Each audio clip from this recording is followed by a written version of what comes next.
everyone, good morning.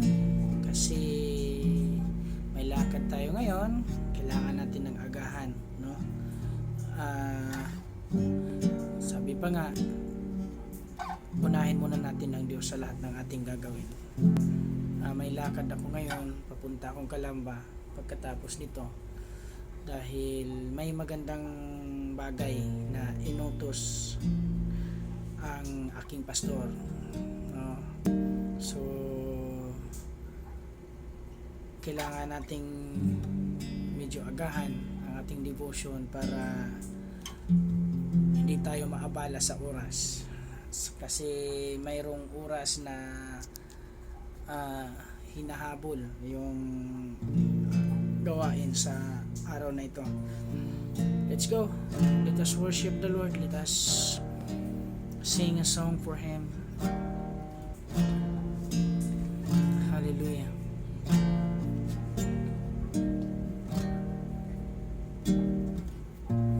Kapag ang langit ay sadyang maulap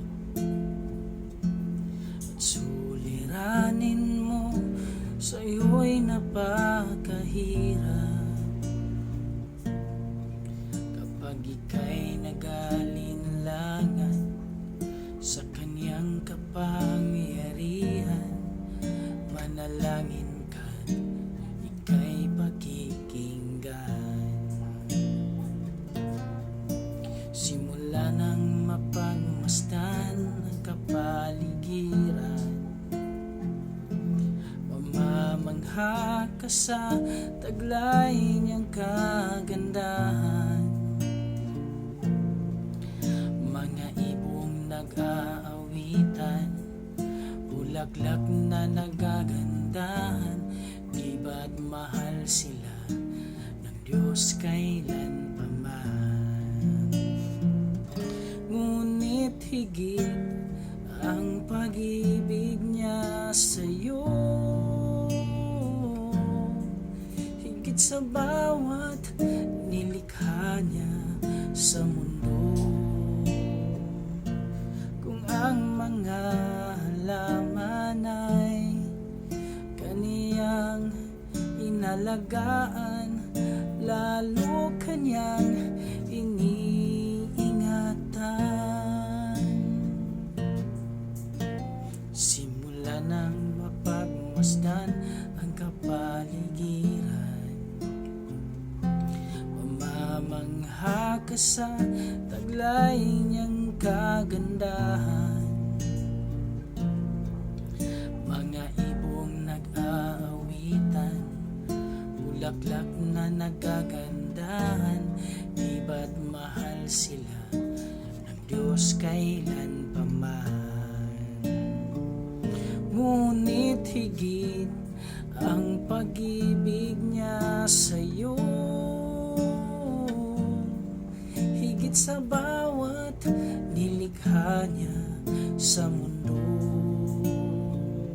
Kung ang mga halaman ay kaniyang inalagaan, lalo kanyang iniingatan. Tunay higit ang pag-ibig ni Jesus,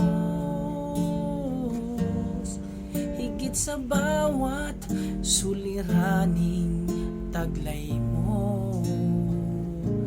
Lahat ng hirap at pasakit mo'y kaniyang nilulunasan, lalo kanyang iniingatan. Tunay higit ang pag-ibig ni Jesus, higit sa bawat suliraning taglay mo. Lahat ng hirap at pasakit mo'y kaniyang nilulunasan, lalo kanyang iniingatan, lalo kanyang iniingatan.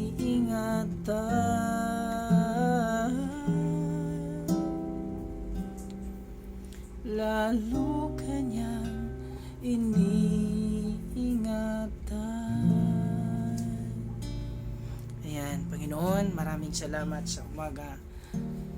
Isang pagkakataon muli na binigay mo sa amin upang iparanas mo ang iyong pag-ibig, pagmamahal at pag-iingat.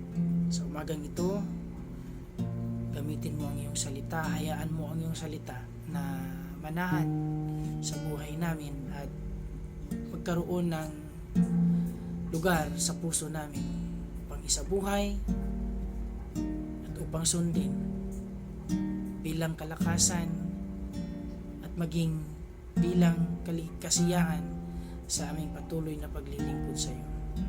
Pinupuri ka, sinasamba ka sa pangalan mo, Panginoong Hesus. Amen. Amen. Ayan. Magandang umaga ulit. Now, sa series natin sa Psalms, nasa chapter 3 tayo ngayon. So, kahapon, pinag-usapan natin yung pananatili doon sa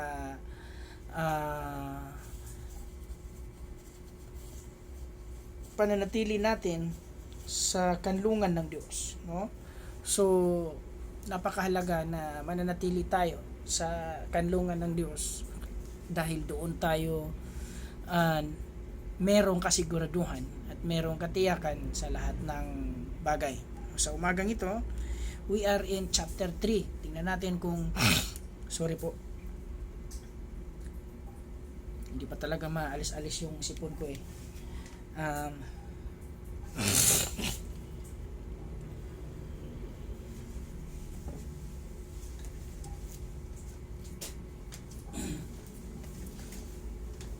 Ayan, pasensya na kayo. Medyo disturbo ang sipon. Ayan.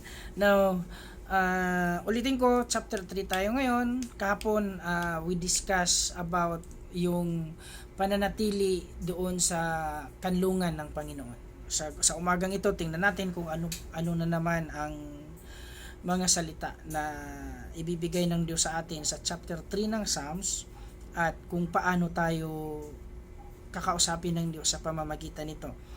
No, ito po ay salmo ni David nung takasan niya si Absalom, no? So, basahin natin. 8 verses lang naman ito. Chapter 3 verse 1. Panginoon, ang mga kaaway ko ay dumarami. Ang tumitindig laban sa akin ay marami. Marami ang nagsasabi tungkol sa aking kaluluwa, walang tulong mula sa Diyos para sa kanya. Para sa kaluluwa daw ni David, walang tulong mula sa Diyos. In verse 3, ngunit ikaw, o Panginoon, ay isang kalasag sa palibot ko, aking kaluwalhatian at siyang tagapagtaas ng aking ulo.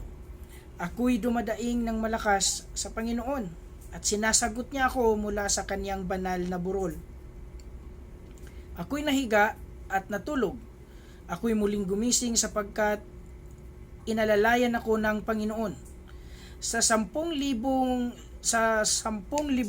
tao, ako'y hindi natatakot na naghahanda ng kanilang mga sarili laban sa akin sa palibot. Bumangon ka, o Panginoon, iligtas mo ako, o aking Diyos, sapagkat iyong sinampal sa pisngi ang lahat ng aking mga kaaway.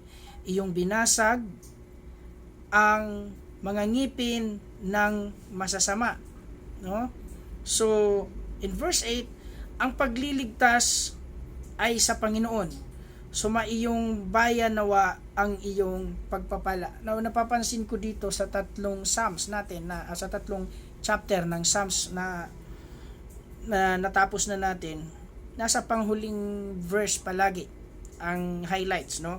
Dito sa chapter 3 verse 8, sa last verse, ang gagawin nating highlights ngayon. Sinasabi dito, ang pagliligtas ay sa Panginoon.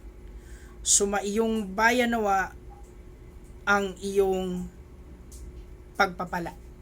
Okay? Now, pag-usapan natin ngayon ang titulo na kaligtasan sa Panginoon, no? Ang kaligtasan natin ay sa Panginoon lamang. Okay? So, hindi lingid sa ating kaalaman na pagpasok ng 2025, yung iba may magandang panimula, yung iba naman ay mayroong hindi gaanong magandang panimula, no? Because wala naman talagang pangit na panimula sa mga buhay ng Kristiyano, kasi medyo mabigat man sa atin ang taon, ang pagpasok ng taon, medyo mabigat man sa atin ang araw, but still nandun pa rin si Lord, hindi bumibitaw, hindi tumitigil sa pag-alalay, sa pagligtas at pagtagpo at pagbibigay ng mga kailangan natin sa araw-araw. In other words, kahit anuman ang pagpasok natin sa taon, mabigat man magaan, hindi po nawawala ang Diyos, palagi po siyang nandoon. So ngayon, ang pag-uusapan natin, ang kaligtasan natin ay sa Panginoon lamang. No, I remember sa Psalms din kasi yun pero wag na muna natin pangunahan doon yung sinasabi na yung iba, some boast in chariot, some boast in everything, but I will be secured in the name of the Lord. No, hindi ganoon ang pagkakasabi ng verse. Sinadya ko yun kasi madadaanan natin yun sa Psalms. May chapter na ganoon yung sinasabi. Pinagmamalaki ng iba yung mga meron sila, kayamanan, but para sa akin, ang ipagmamalaki ko ay ang meron ako na ang Panginoon na nag-iingat sa akin sa araw-araw. Now, sa umagang ito, ang ating kaligtasan ay sa Panginoon lamang. Now, in this chapter of Psalms, chapter 3, ito po ay sinulat ni David. It is all about God's protection. It is all about God's protection and sustenance in the face of our enemies and trials. Ito po ay sinulat ni David patungkol sa proteksyon ng Panginoon sa atin at ang ano ba Tagalog ng sustenance? Patuloy, no? Walang humpay na pag-iingat, pag-provide ng Diyos sa atin. No? Ito po ang konteksto ng Psalms chapter 3. Now, may tatlong bagay tayong pag-uusapan ngayon dito sa chapter na to, kung paano ang Diyos nagpuproteksyon sa atin at paano niya tayo sinusustain, no, sa ating buhay. Nakakatakot ngayon kasi lingid sa kaalaman ng lahat, siguro hindi alam ng lahat, I am struggling now sa pagdating sa financial na bagay kasi gusto ko, my desire is to give more time to the Lord than to my nakasanayang gawin, no? So bago sa akin to kasi nga hindi ko na nagagawa yung nakasanayan kong gawin para sa mga material na bagay. Meron na akong ibang ginagawa na mas tingin ko mas kapaki-pakinabang at kagamit-gamit sa harapan ng Panginoon. Pero hindi din ako natatakot. Bakit? Ito yung pangako ng Diyos. Puprotektahan ako ng Diyos at isusustain ako ng Diyos sa lahat ng bagay. Now, ito yun. Ang Psalms chapter 3, kung titingnan natin, meron ditong sinasabi. In verse 3, sabi dito, in verse, unahin mo natin ang 1 and 2, daanan natin para maintindihan natin kung ano sinasabi ng verse 3. Sabi ng 1, Panginoon, ang mga kaaway ko ay dumarami. Mahirap talaga yan. Kaaway sa bulsa, kaaway sa relasyon sa pamilya, kaaway sa paligid, ayan, maraming kaaway, no? So, good thing, kasi kung marami ka mang kaaway sa mundo, wag mong hayaan na maging kaaway mo ang Diyos. That's a different story. Okay? Di bali na, kaaway mo lahat ng mundo. Kaaway mo buong mundo. Di bali na yun. Lilipas lang yan lahat. Dadaan lang yan lahat sa mundo. Wag mong hayaan ang sarili mo na maging kaaway mo ang Diyos. At mas lalong maging kaaway ka ng Diyos. Okay? Ang Panginoon, Panginoon, sabi ni David, ang mga kaaway ko'y dumarami. Ang tumitindig laban sa akin ay marami. In verse 2, marami ang nagsasabi tungkol sa aking kaluluwa, walang tulong mula sa Diyos para sa kanya.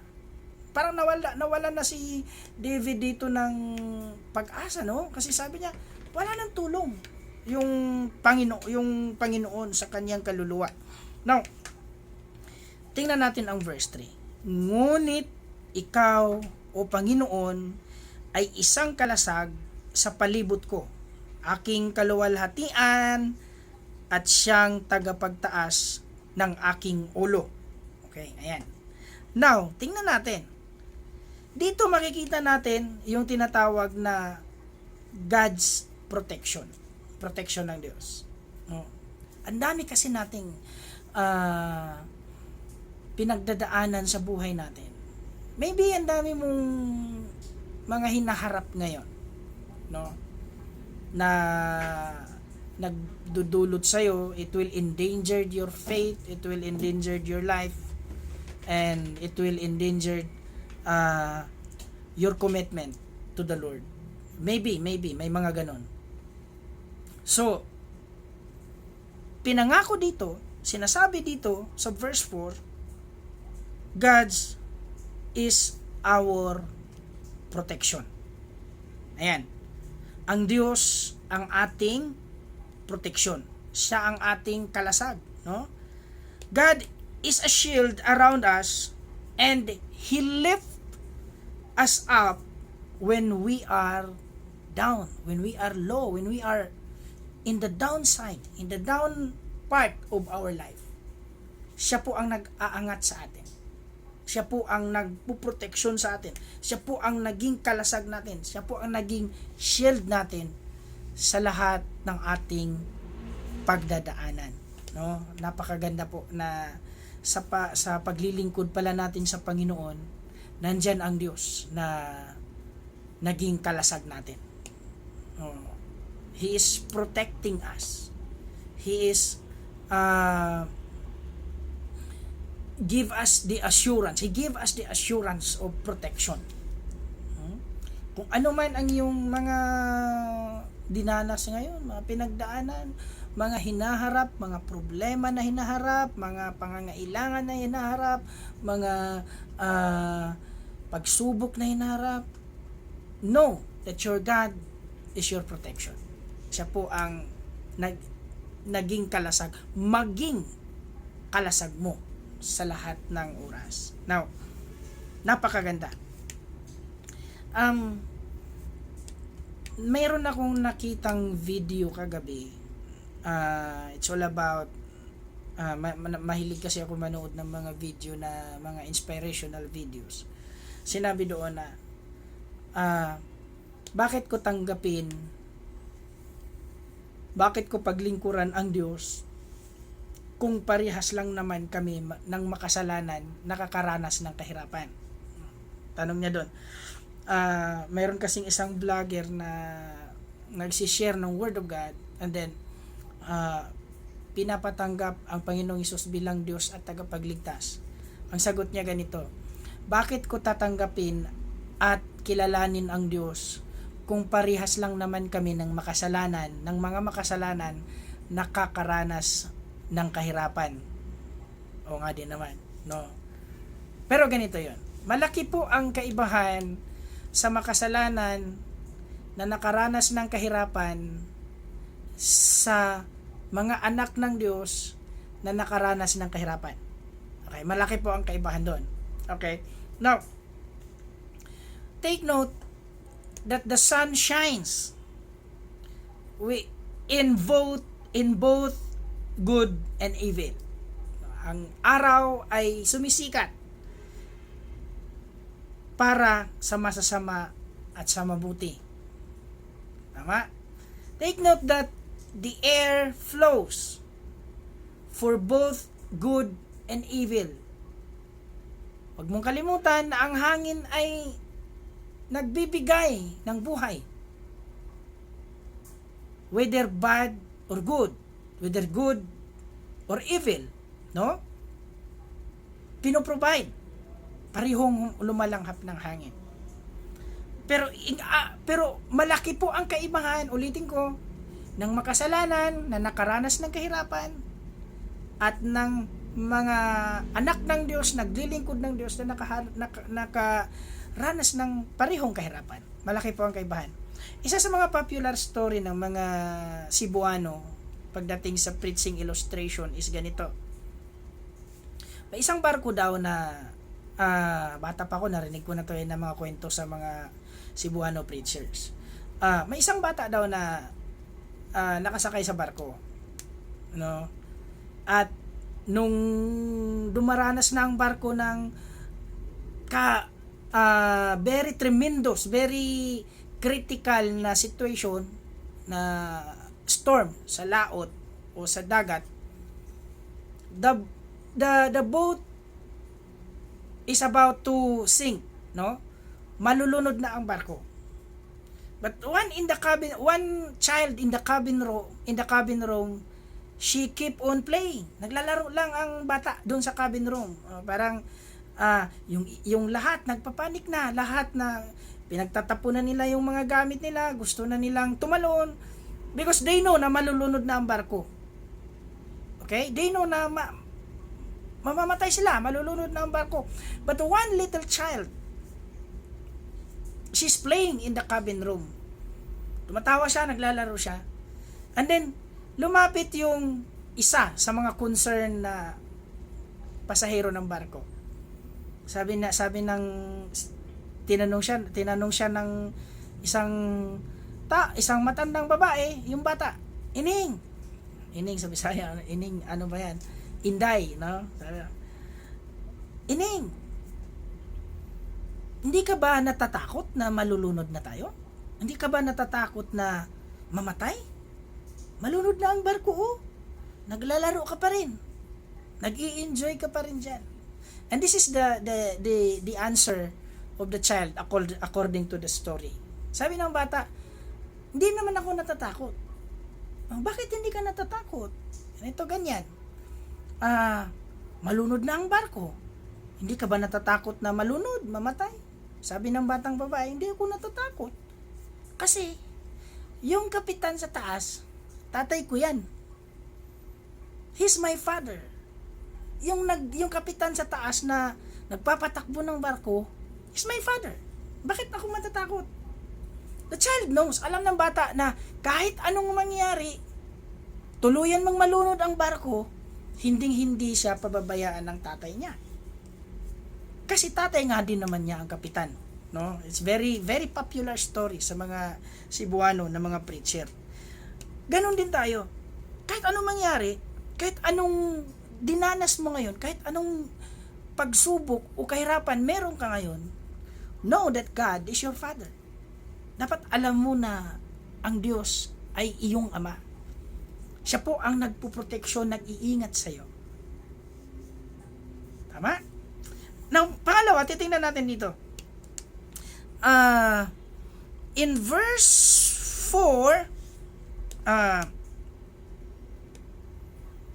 and 5, ako'y dumadaing ng malakas sa Panginoon at sinagot niya ako mula sa kanyang banal na burol. Okay? Ako'y nahiga at natulog. Ako'y muling gumising sapagkat inalalayan ako ng Panginoon. Ulitin ko. Ako'y dumaing ng malakas sa Panginoon at sinagot niya ako mula sa kanyang burol. Okay? Ako'y nahiga at natulog. Ako'y muling gumising sapagkat inalalayan ako ng Panginoon. Tingnan natin. God is your sustenance. Okay? Una, God is your protection. That is very evidence. Number 2, God is your sustenance. No? Kahit natulog ka na alam mong mayroon kang problema na kinatulugan, ibig sabihin, nung natulog ka, alam mong may problema ka, but still gigising ka na maluwalhati, gigising ka na masaya, maligaya. Bakit? God sustains you. God sustains us. God sustains us when we are surrounded by pressure. and trials. Okay? Kapag pinaligiran na tayo ng mga pagsubok at mga kahirapan, God will sustain you. God will sustain us. Panatilihin kanyang malakas at matibay sa paglilingkod mo. Huwag ka matakot. He is there to sustain you. Nandun siya para isustain ka ng kalakasan, isustain ka ng katagumpayan, isustain ka sa iyong mga pangangailangan. And I believe God is really working in our lives. Sa buhay ko, sa buhay mo, sa buhay natin lahat. Kaya huwag ka matakot. He will protect you, He will sustain you. And of course, ito ang pinaka-highlights. Verse 8, titingnan natin.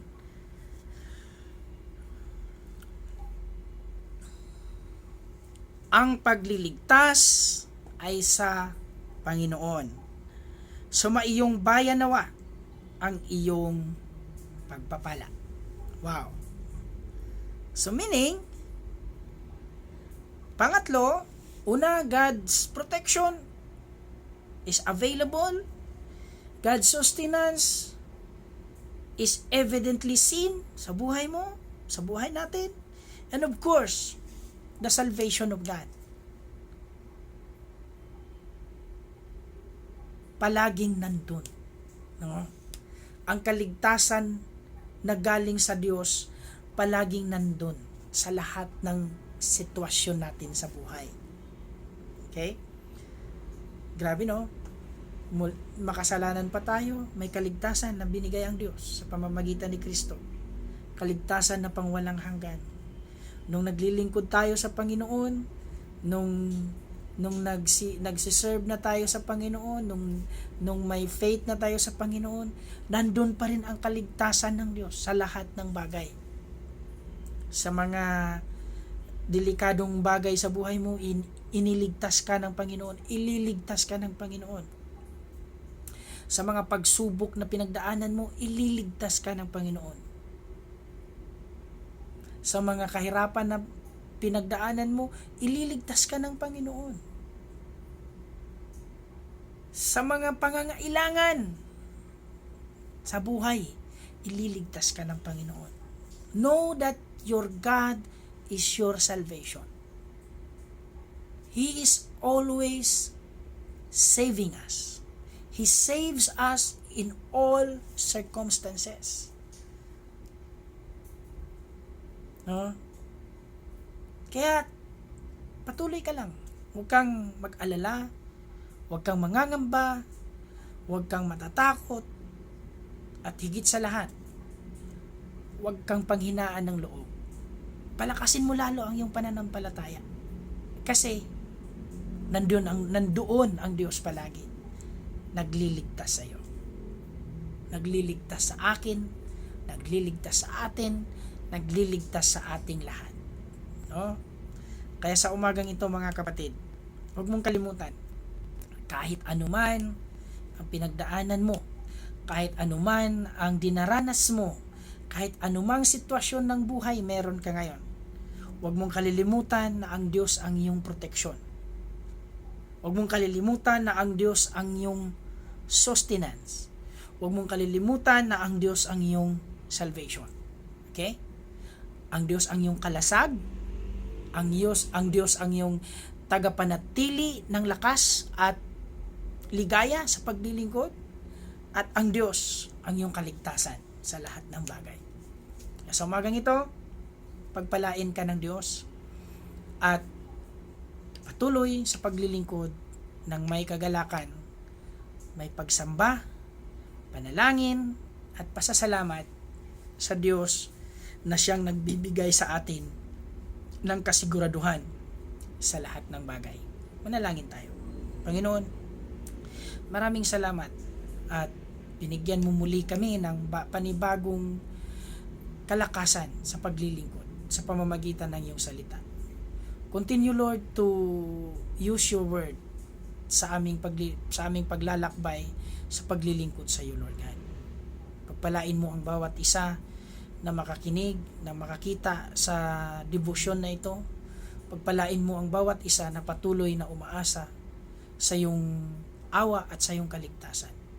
Continue, Lord God, to give favor sa iyong mga anak, Lord. Pahayag mo ang mga pabor para sa iyong mga anak. And continue, Father God, na ibigay ang proteksyon mo, ang pag-sustain mo at ang kaligtasan mo, Panginoon, sa iyong mga anak na tumatawag sa iyo, sumasamba at nagpapasalamat sa iyo. Maging kagalingan, Lord, sa mga nangangailangan ng kagalingan mula sa karamdaman. Pagalingin mo sila sa pangalan mo, Panginoong Hesus. Maging katugunan, Lord God, sa lahat ng pangangailangan. Tugunin mo sila, Panginoon. Katagpuin mo sila, Lord God, sa kanilang pangangailangang material, physical, at even spiritual, Lord God. Maraming salamat sa bagong kalakasan, bagong pag-asa, at bagong ligaya sa aming paglilingkod sa iyo. Ingatan mo ang bawat isa sa araw na ito at gawin mong pagpapala ang aming araw. Gawin mo, Panginoon, na kapaki-pakinabang ang aming araw. Una, para sa iyong kaluwalhatian.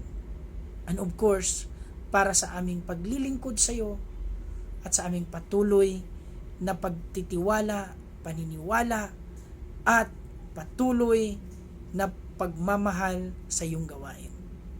Pagpalain mo ang bawat isa sa iyong pangalan lamang, Panginoong Hesus. Amen at amen. Ayan. So, good morning ulit. No? Let's go na sa ating mga gawain. The Lord is there. Hindi ka niya iiwan, hindi niya tayo pababayaan sa lahat ng bagay. God bless you today and thank you for your time.